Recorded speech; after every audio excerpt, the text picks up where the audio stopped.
Canyons News, I'm Asia Haskin. A big part of the Santa Clarita Valley is the clock tower on the corner of Soledad and Whites Canyon Road. This tower, just like the one in the movie Back to the Future, has been fighting for its life. Darius Burko has more on the fate of this iconic landmark. In the Canyon Country Village, you can find one of the city's most iconic landmarks. Familiar to almost all, this white clock tower has been in our town for years. So imagine what the residents were feeling when they came to find their clock tower was surrounded by a fence. One of the groups that was largely affected by the demolition was the Realty Executives, whose building has been torn down. Last week I was reading on Facebook and it was torn down, and it's like, see, 118-degree weather, the news crews will be here. There it is, because you can see it. If it's really cold, there it is. And it's just part of our community. With support coming from all over the town to keep the clock tower, City Hall has had no choice but to listen to its residents. We wanted to make sure that we were able to keep that tower there. We knew that the community would be upset if it was lost or demolished. With the ordinance in place to protect our clock building and a little TLC promise, the question must be asked, what's next for our lost building? And the answer just might shock you. Yep, you guessed it. The clock tower will now have a Starbucks next to it, and residents seem to be excited. Honestly, it feels really good knowing that there's going to be another Starbucks to the town. It's a really good place to come and study and chill with your friends, and it can really just be a good hangout spot. And honestly, them adding more Starbucks in the town has never been a problem with me. Honestly, the more the merrier. So I'm glad to see it. With the clock tower saved and a new Starbucks on the way, the Santa Clarita Valley's future is looking bright. For Canyons News, I'm Darius Burko. The Dr. Diane G. Van Hook University Center here at College of the Canyons played host to a conference for women. Jeff Lozick takes a look at how women across the region empowered each other. And if you don't get anything else from me, keep trying, don't stop. On the other side of these glass doors, some of Santa Clarita Valley's most influential women have gathered to help each other break the glass ceiling by thinking big and speaking up. The annual conference featured changemakers and trailblazers, including a diverse group of business leaders, COC administrators, and politicians, all sharing their collective experiences in hopes that attendees will make connections and be inspired. It's so important to connect with other women who are either already making an impact in our community or wanting to get involved with the community to have the kind of impact that makes an already good community even better. This conference comes as women have made major strides in the business world. According to the National Women's Business Council, around 850 new women-owned businesses open daily, representing 42% of all U.S. businesses and generating $1.9 trillion in annual revenue. Despite this growth, women still face continued discrimination in the workplace, as the feeling of being unseen resonated with attendees at the event. To get endorsement, it would be 15 men and just me. And a lot of times they just assume you don't know anything. Organizers hoped to counteract this by setting up female leaders and entrepreneurs as mentors, using breakout groups to share tips and attendees to ask questions, like which loans are available for women business owners and how to start a nonprofit in the community, hoping that these connections will grow into a network that will help women take the next step to success. You realize they used to be exactly where you are now. So you have an opportunity to learn from each other, to learn some of the shortcuts to get places, to learn some of the things that are important. For Canyons News, I am Jeff Lozick. Financial issues are one of the many reasons people don't achieve their goals. College of the Canyons is working to bridge this gap for undocumented students. Lance Mathis sheds light on the campus's new incentive program. Good opportunities are like good people, hard to come by, yet invaluable. For many students, earning a college degree would be nothing shy of a dream come true. Unfortunately for some, their dream is at risk, not because of an academic struggle, but due to unmet financial need. Well, this year, COC is working to secure the dreams of its California DREAM Act students through a newly created empowerment program. The DREAM Act Service Incentive Grant Program, it's a incentive grant provided by CSAC. So it's aimed towards undocumented students and to help students either volunteer on campus or off campus with organizations that qualify for the incentive grant. For these qualifying students itching to learn more, an information session was held on campus in the Student Support Center. The DREAM Act Service Incentive Grant Program seeks to bridge the financial gap for those dreamers who have at least $4,000 in unmet financial need. So we haven't really seen an impact, but when I first read about it, I was really excited because I feel like this is an opportunity for undocumented students to really get out there and get some opportunities and maybe get some more funding for schools. The DSIG is just one of several empowerment programs at COC. The bank, a center where all COC students can get household items with no questions asked, is a relief for many students, especially those who feel they're in a race against the clock. Don't worry, just reach out, there's time. The grant doesn't have a deadline, so hopefully it'll be renewed year after year after year, and once we finally get it launched, I think that next year we're really going to start seeing an impact. For Canyons News, I'm Lance Mathis. A new addition may be coming to the Valencia campus. Reporter Connor Alshire shows us how students might soon call school their home. Over the last few years, it has gotten harder for full-time students to find affordable housing. At College of the Canyons, they have a plan in place for affordable housing for low-income students that are enrolled full-time. The college applied for a grant in fall of 2021 and was approved in 2022 for $61 million. Well, we're still looking at all of our options, but the best option right now would be what is currently Lot 6. And so that is the parking lot in between the Performing Arts Center and the parking structure. So that is our best option right now because it's already flat. It already has utilities. You may not see it yet, but this parking lot in a few years will be a place for some students to live where they may not be able to afford somewhere else. I think that's going to be a great opportunity for us to be able to help even more students. A lot of students are worried about coming to college. They don't know how they're going to pay for college. They don't know how they're going to be able to pay for rent, utilities. They're not going to be able to pay for their family's bills and come to school. A change could be scary.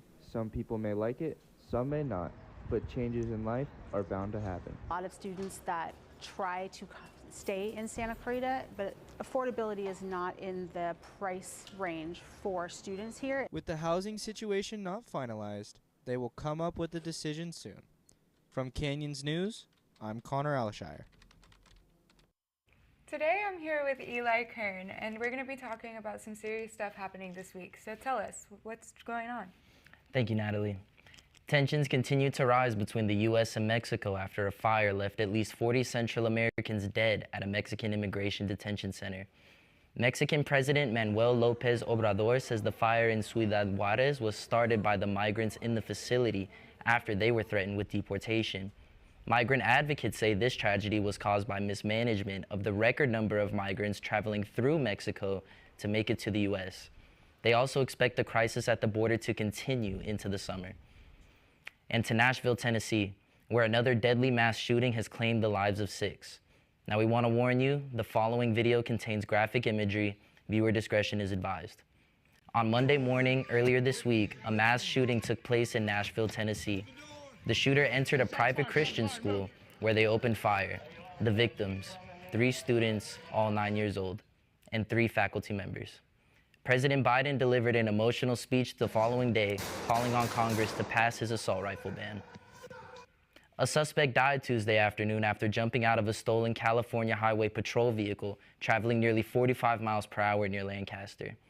The suspect hit his head after jumping and was taken to the Antelope Valley Hospital, where he was later pronounced dead.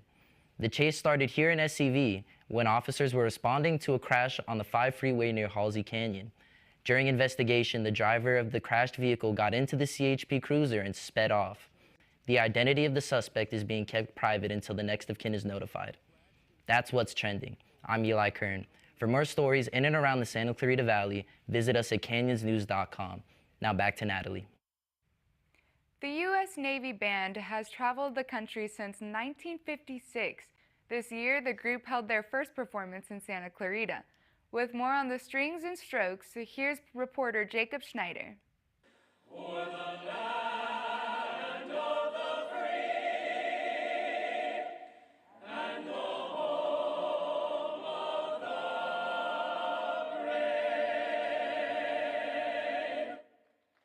This is the Navy Band Sea Chanters, the United States Navy's official chorus. Last Tuesday marked their first performance in the Santa Clarita Valley. Our role is really to tell the Navy's story to more of our citizens. So we like to go to towns or cities where they don't normally see a strong Navy presence, and we'll remind them of maybe their service in the past or their loved ones that are serving now. The Chanters have been performing since they were founded in 1959. In that time, they've performed at some truly incredible venues. We have had some pretty memorable occasions. One of my favorite was President Obama's first inauguration. We were on the top of the Capitol while there were millions of people on the grounds just celebrating in the uniqueness of that moment. That was super exciting. The Chanters performed a variety of songs, from pop classics to timeless shanties. For chief musician Michael Webb, one song held an important place in his heart. For me, on this tour, it would have to be the song that I'm singing towards the end of the program. It's an impactful song about people who don't make it home from serving, or anybody who this may be their last day. And this is my last tour with the group, so it serves a dual purpose for me. For Canyons News, I'm Jacob Schneider. As the Santa Clarita Valley grows, the local hillsides become more and more dotted with new developments. A new proposal could erase both a local historical landmark and the gadgets and gizmos of a swap meet. With the sun rising, community members set up shop for a successful swap meet Sunday. The parking lot fills as hundreds of vendors and shoppers come into the Santa Clarita swap meet. Since 1963, this has been home to the first outdoor market of Santa Clarita. Merchants selling varieties of items from candy, clothes, and retro finds. But soon this will all be coming to a close, and some shoppers are extremely heartbroken about this. I'm sad about it because all the areas, you could find different areas that you like there, like shopping, the food. I mean, I really like going there with my dad when I was young. With plans underway to shut down the Speedway, the idea is to turn this historic land into a residential development. For many vendors, this extra income can go a long way for it to be taken away from them. Yeah, actually it does. I mean, it's helped out a lot. I mean, it's good for the city, I guess, revenues and all that, taxes. But for us, it's nothing we could do. May we never forget all the antiques, treasures, and memories to cherish here at the Santa Clarita Swap Meet. With Canyons News, this is Natalie Dodds. When we return from the break, my colleague Chris Kalani will give us a further look at more local news. That's right, Natalie. Here's a quick look at the latest from the Canyons News team. Coming up, it's a tale of two athletes. We'll take a look at how a pro football player is giving back to his hometown. And we'll shine the spotlight on a basketball player's journey through a life-changing moment. Stay tuned. We'll have more after the break. In a home fire, can your family safely escape in 2 minutes? I heard my oldest son holler for mommy, and all I could see was smoke. The boys, we never really worked with them, I guess, on telling them what to do if there's a fire. We lost our child. We lost everything. Make sure you can safely escape a fire. Practice your 2-minute drill. Test your smoke alarms monthly. Make your plan today. The future is yours, so let College of the Canyons help you get ready, reset, and go for it. Get ready for transfer, the workforce, or take your skills to the next level. Reset your career and get back to work quickly. Go to college for $46 per unit. 0 textbook cost class options and apply for your share of financial aid. With convenient class times, flexible on-campus or online options, and free tutoring, the future is yours at College of the Canyons. Visit canyons.edu/schedule.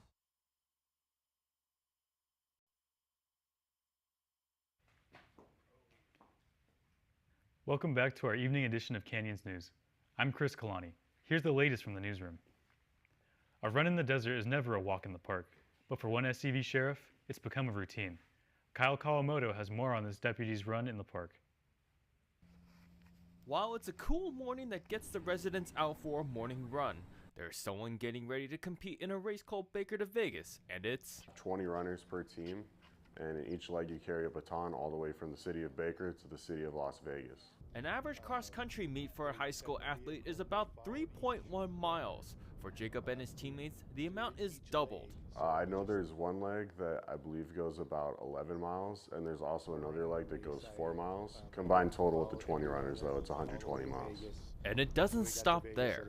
I'd say the challenging part is just the location. You know, being in the desert, Baker just out of Death Valley over there. When it's hot, and there's no protection from the sun. And vice versa, when it's nighttime, that sun drops, it's the desert, it's freezing cold out there. But the weather this time seems to be more on the cooler side than the typical heat.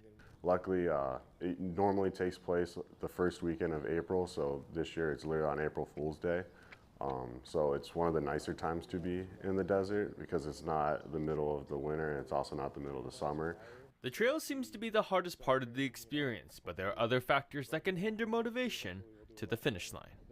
You know, you could run a couple miles, but once you start getting up, I'd say above 5 miles and starting to get higher, and as I get older, I'd say it's a lot harder to keep your body in that physical condition to maintain the stamina to run. And there are ways that Jacob would make sure that his body was ready for Saturday. You know, stretching, making sure you're hydrated, keeping in shape just so you can perform when it comes to race day. What he also has is the support from his teammates. Yeah, they motivate you. So when you're working and someone's saying, hey, you haven't been running, you haven't been working out, you haven't been in shape, they'll be like, come on, like, it's one of those jobs where you need to stay in shape. It's not one of those things where you can just kick back and relax, especially when you're out on patrol. Reporting from Valencia, I'm Kyle Kawamoto. Santa Clarita's long-standing history dates back hundreds of years. Reporter Anthony Riley takes us on a trip back in time to the valley's humble west side beginnings in the small oil town of Mentryville. Like the water that currently runs through the historic Mentryville, this old town also runs rich with history. This is where it all started, the oil industry and everything here in the state. Without Mentryville, a big piece of, California oil history would be missing. This is where Chevron started, more or less. Though today the town may look forgotten, Evan and his nonprofit organization have big plans for the future of Mentryville and its preservation. Working to restore these buildings and open them to the public for tours and programs and events. Well, right now we're trying to work with the MRCA to, get liability insurance to be able to go forward with, restoring the buildings and doing tours. Mentryville has been discounted for many years, but this does not diminish the town's historical impact on California oil. Especially with here, it's overlooked in the historical narrative. But at the same time, it is such an integral piece of our history here in our state. It was dedicated in 1977 as a California registered landmark. But they had, 300 people here. It was a big deal. Higher-ups from Chevron came out and they spoke. With so much storied history in the Santa Clarita Valley, Mentryville, its buildings, and its Pico No. 4 oil well have left a lasting impact. Mentryville has such a huge, astronomical impact to really what makes up the fabric of this great community. For Canyons News, I'm Anthony Riley. California residents are tired of this heavy rain.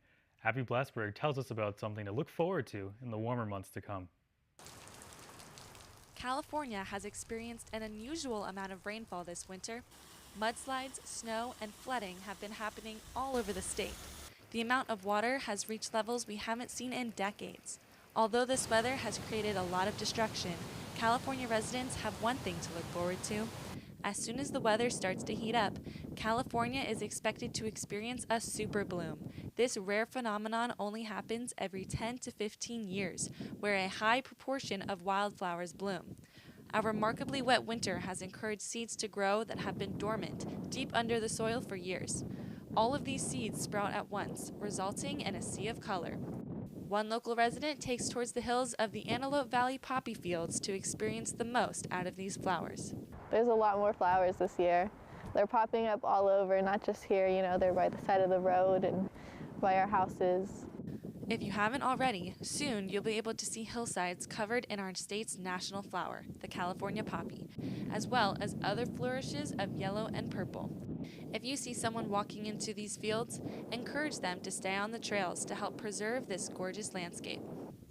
This is Abby Blasberg reporting from Canyons News. The fight against cancer is a long, rigorous, and tiring battle that takes a toll on many Americans. Reporter Haley Wilson shows us how some of our furry friends can help lighten the load and raise a few dollars in the process. The American Cancer Society hosts their annual Bark for Life event for the fight against cancer.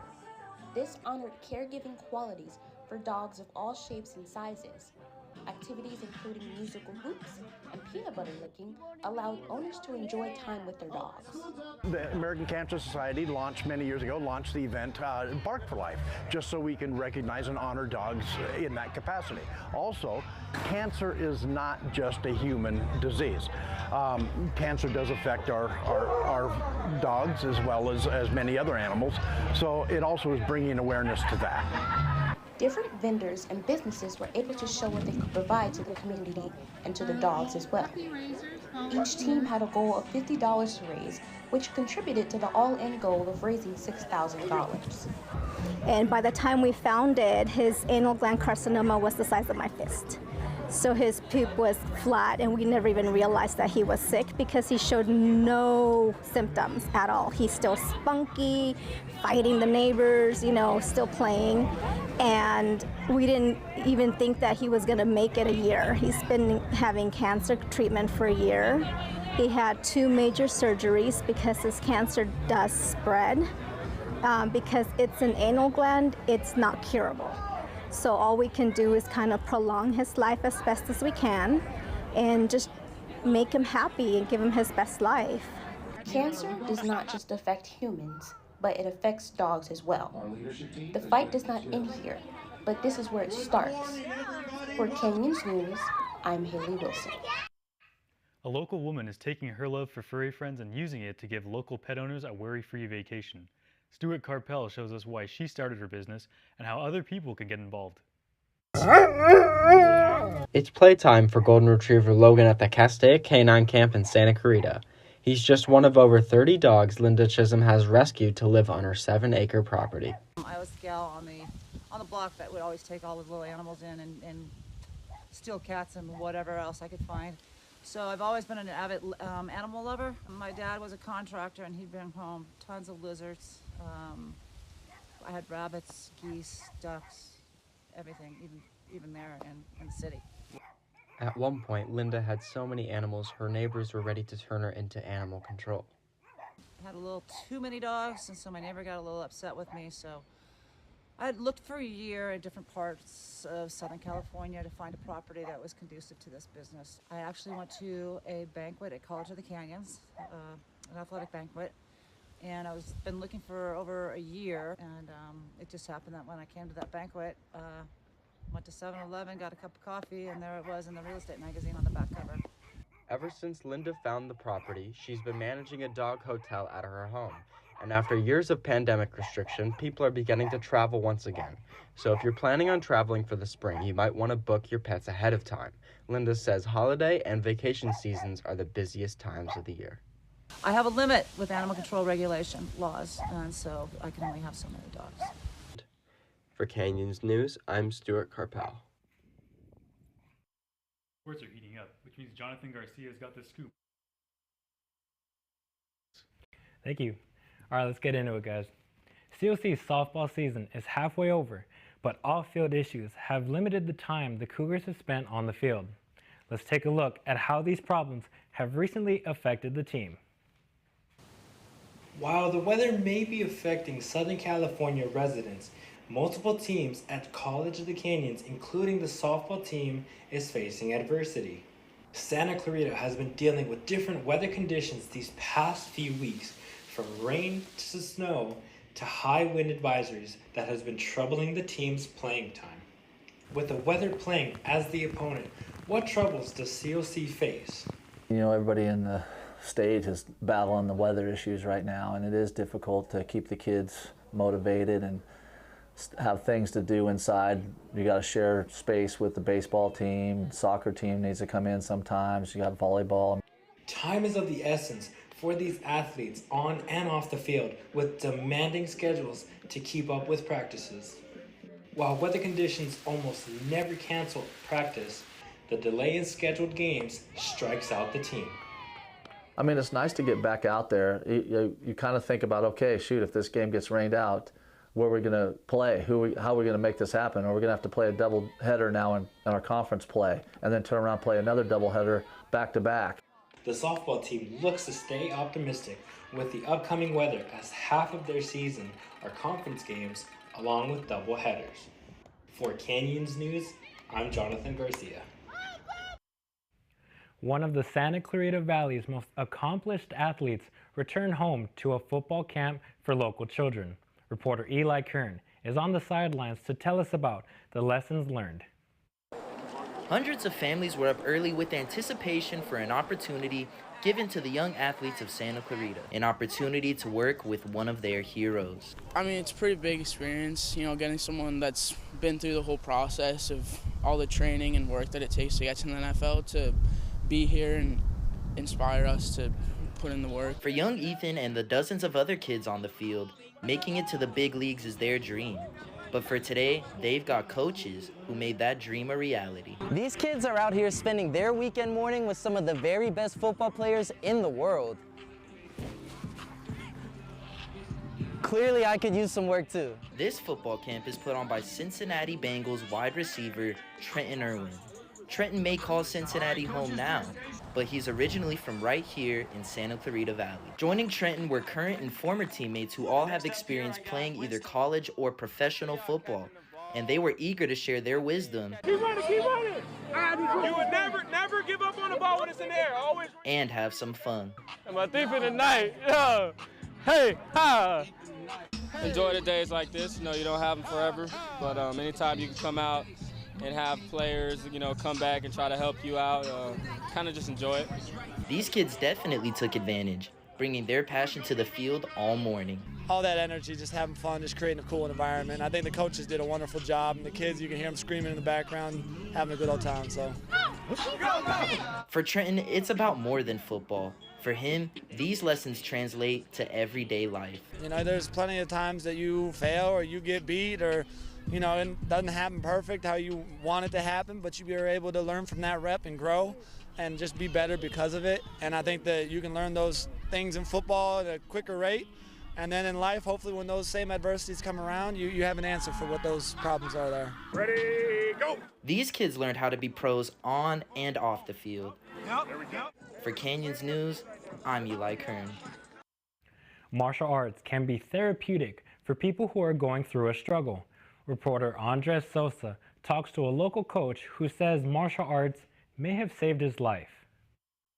Come on, keep it going. Come on, you're his pad holder. You got to keep up. Muay Thai, or the art of 8 limbs, it was first made as a close combat system for people in the military use in Thailand. It requires to use punching, kneeing, kicking, and elbowing your opponent. It also includes clinching and sweeping as well. But the most important part about Muay Thai can also pull you out in tough situations. Yeah, so it's mainly helped me with depression, being over, not getting too deep into my own head, you know what I mean? It lets me express myself, it lets me get things done, it helps me make my body feel good. After getting into Muay Thai, Coach Perez saw a lot of things about himself.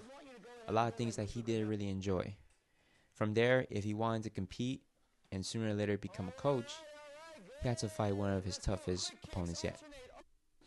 The opponent of drug and alcohol use. I had a lot of drug issues and alcohol issues, and that's one thing that this has helped me get over. I can't train and do drugs, you know what I mean? I can't keep drinking and do that stuff. Long, never-ending battle, but it helps me stay clean, and coaching is the main thing because I can't set a bad example for my students, you know what I mean? I can't come in all messed up. I can't be the one fighting like that. I can't be training like that. I have to be the best I can be so I can show the best for my students. Now, his main focus is coaching. Not only to make sure that to show the love of Muay Thai and to show how people that everything can be fine with the art, but also to make sure that the people can feel confident about themselves as well. That's like the big thing for me. I had a student who came to me for self-defense, for fear of their own parents, you know what I mean? And she was able to defend herself. So that's like the biggest reward for me, you know what I mean? Like I give two money's whatever, that comes and goes, you know what I mean? But someone's life doesn't, and this helps them. So that's like the biggest reward for me. For Canyons News, I'm Andres Sosa. High school basketball season is over. That doesn't mean the ball doesn't stop bouncing. Kyle Kawamoto tells us how one local athlete at Hart High School went the distance and overcame these hard times. Every senior has a story to tell. For Vanessa Zavala, hers started nearly 3 years ago. Something happened in her basketball career which made it come to a screeching halt. Going to my sophomore year, I was doing pretty well. We ended up scrimmaging with the boys during one practice, and I sprained my ACL. But life decided to throw another curveball. And then junior year, I came back, played my summer, played our preseason, and sprained my ankle really bad during practice. It hurt as a father just because, you want her to be out there playing, giving it, her all, and it just stopped that day. Getting that first step back on the court can be difficult, but that wasn't the case for Vanessa. There were special people in her life to help her get where she is today. My teammates, they always push me. They're like, this is going to be such a good year for not only you, but us as a whole. Everyone needs to do their part in our team, and I really needed to do my part in order for us to get far. But there was one person in her life that was there since day one. So every day I just kept motivating her, kept reminding her. We would both go to therapy together. I would take her to therapy, watch her, give her thumbs up. She would see my happy face all the time, and I could see she was slowly building her strength back. It's honestly great. He probably is my biggest motivation because he is living his life throughout me and so proud of me and pushes me, and is also he's great. At the start of her final year as a high school athlete, the 6-foot senior was ready to redeem herself and to be one of the 3 leaders for the 2023 season. I never got to start my first 3 years of high school, so I feel like this is the chance where I can show people I deserve to, and I was a good player and I should have.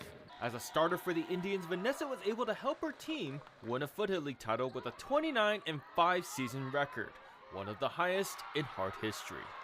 Just constant work, constant pushing herself, I think really showed this year in her senior year. But her journey didn't stop there. She is committed to Life Pacific University, where her love of the sport will continue on. I got to start fresh and present myself as a different, not a different player, but I can start new and show them who I really am. And, Reporting from Newhall, I'm Kyle Kawamoto. College of the Canyons is recognizing those who have made a significant contribution to the athletics program. We'll go to reporter Kyle Kawamoto, who is live at the campus gymnasium with more. Kyle. Thanks, Jonathan. The PAC was the place to be tonight. So many happy faces. It was just like a giant reunion. You just really couldn't contain the excitement in the building before and after the ceremony. Just want to point that out. They brought out the blue carpet, just like the Oscars, but College of the Canyon style. Athletes of all ages came today to see the Cougar legends get inducted to the Hall of Fame, stretching from team sports such as the 2007 women's volleyball team, who were state finalists, to Chris Lowe, who won back-to-back state titles in 2011 and 2012, to assistant coach Harlan Perlman, who died last year, and many more. The event featured music, photo opportunities, memorabilia displays, but mostly it was a gathering to celebrate the accomplishments of these athletes and coaches for what they have brought to College of the Canyons. Yeah, honestly, in preparing the materials for this, it's very inspiring to see the Hall of Famers, what they've accomplished, how hard they worked, the things that they did in their time. It's just why we're honoring them. Some of these players have been here. Were here 20-some years ago. They're in their 40s now. They have families and kids, but to be able to remember what they accomplished here and the legacy that they left, that's what it's all about tonight. Right behind me is the Wall of Fame, where 5 more plaques will be added and forever placed till the end of time, and future athletes will see what these alumni have accomplished during their time as a Cougar. Reporting from the gymnasium, this is Kyle Kawamoto for Canyons News. Jonathan, back to you. Thanks, Kyle. That's all we have for sports. Let's send it back to Chris. Thanks, Jonathan. And that wraps up our evening edition of Canyons News. I'm Chris Kalani. Be sure to visit us online and subscribe to our social media channels for more news from across the Santa Clarita Valley. On behalf of my colleague Natalie Dodds and our entire Canyons News team, thank you for joining us. Have a good night.